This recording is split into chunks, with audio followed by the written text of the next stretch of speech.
পৃথিবী বড় স্বার্থপর, দুনিয়া বড় স্বার্থপর। দুনিয়া কাউরে জায়গা দেয় না, দুনিয়া কাউরে জায়গা দেয় না। এত মজবুত পাইলিং করে যেই বিল্ডিং বানাইলাম, দুনিয়া তারে থাকতে দেয় না। যা বেটা যা, যা তুই লাথি দিয়া বাড়ি করে যা, কবরে যা, কবরে যা। দুনিয়া কাউরে থাকতে দেয়। দুনিয়া কত ক্ষমতা ধরকে মাটির নিচে ফেলায় দিছে, দুনিয়া কত সম্পদ আলাকে মাটির নিচে ফেলে দিছে, দুনিয়া কত সুন্দরী নারীকে মাটির নিচে ফেলায় দিছে, মাটির সাথে রেজা রেজা করে ফেলছে। আজ আর চেহারা নাই, আজ আর রূপ নাই, আজ আর যৌবন নাই, আজ আর ক্ষমতা নাই। এমন বাদশা ছিল পৃথিবীতে যার হাতের আঙ্গুলের ইশারায় মানুষের গর্দান উড়াইয়া দিত, যার হাতের ইশারায় উঠত মানুষ, বসত মানুষ। আজ বাদশারা নাই, আজ সম্পদওয়ালারা নাই, আজ মালওয়ালারা নাই। দুনিয়া কাউরে থাকতে দেয় না, কাউরে না দোস্ত, কাউরে দেয় না। দুনিয়া দাদারে আমার থাকতে দেয় নাই। আমার দাদারে আমি দেখছি, আজ আমার দাদা নাই। আমার নানারে আমি দেখছি, আমার নানা নাই। আমার দাদিরে আমি দেখছি, আমার দাদি নাই। আমার নানিরে আমি দেখছি, আমার নানি নাই। আমার বাবারে আমি দেখছি, 14 লক্ষ টাকা বাবার পেনশনের আমি সব ডাক্তারের পিছনে খরচ করে ফেলছি, বাড়ির ফসলের জমি বিক্রি করে ফেলছি। আমার বাপ যেন না মরে বারবার বারে হসপিটালে নিছি, কিন্তু দুনিয়া আমার বাপকে থাকতে দেয় নাই। আমার বাপ কবরে চলে গেছে। দুনিয়া কাউরে থাকতে দেয় না, কাউরে না, কাউরে না, কাউরে না,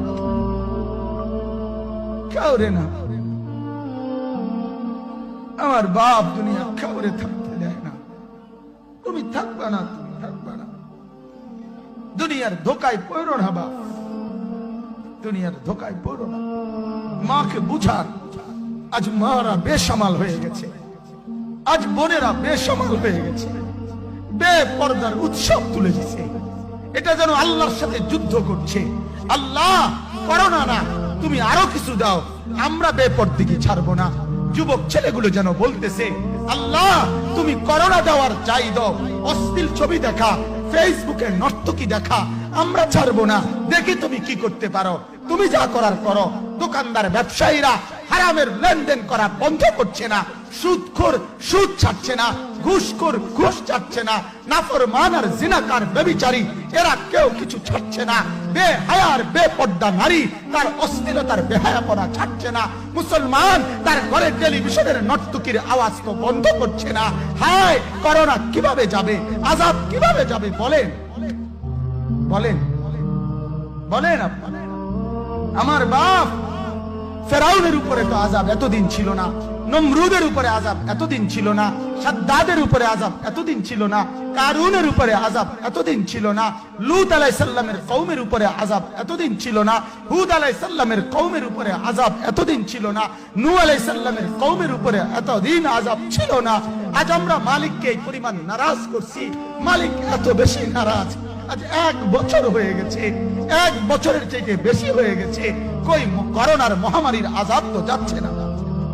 গেছে গা বলে, আমাদের লক্ষ লক্ষ বাচ্চার পড়ালেখা বন্ধ, এরা নষ্ট হওয়ার চূড়ান্ত পর্যায়ে পৌঁছে গেছে। মোবাইল এদেরকে শেষ করে দিছে, লক্ষ লক্ষ ছেলে। গতকালকে এক মা আমার আত্মীয় ফোন দিয়া বলতেছে, সকাল 10টায় বাচ্চাটা ঘর থেকে মোবাইল লইয়া বাইর হইছে, রাতের 10টায় মা তারে ফোন দিয়া বলছে, বাপ ঘরে আসতি না, ভাত খাইতি না। বাচ্চা তারে বলতেছে, তোমার অসুবিধা কি, তোমার সমস্যা কি? মা এই কথা বইলা কায়দা দিছে যে, শোনেন হুজুর কদ্দুর দোয়া করো। এক বাচ্চা, এক ছেলে, সে যদি তার মাকে কথা বলতে পারে, তার মানে গুনাহ তারে এত মজা দিয়া দিছে, ফেসবুক তারে এত মজা দিয়া দিছে, ইউটিউব তারে এত মজা দিয়া দিছে, নর্তকী তারে এত মজা দিয়া দিছে, গুনার দৃশ্য তারে এত মজা দিয়া দিছে, সে মাকে ধমক দিচ্ছে। রাত 10টা বাজলে কি হইছে, রাতের 3টা পর্যন্ত দেখলে তোমার সমস্যা কি? আমার আখিরাত আমি নষ্ট করলে তোমার অসুবিধা কি? আমার জাহান্নাম আমি ঠিক করে নিলে তোমার সমস্যা কি? আল্লাহ আমাদেরকে মাফ করে দেন, আল্লাহ আমার জাতিকে মাফ করে দেন।